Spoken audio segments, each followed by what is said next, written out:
为什么我们煎的鱼不粘锅，而且皮儿还不掉，外酥里嫩？今天我就几个步骤，我就把你们全部教会了。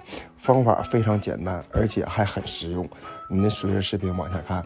第一步，准备这种新鲜的鲫鱼，去鳞、去鳃、去内脏之后咱接下来教你怎么去腌。腌制方法非常简单，加入少许的葱，加入少许的盐，其他调料咱什么都不用放，用双手把这个盐分充分给它抓匀。视频都光看到这了，如果说对你有帮助的话，你就朝着屏幕点2下，感谢大家对老弟的支持。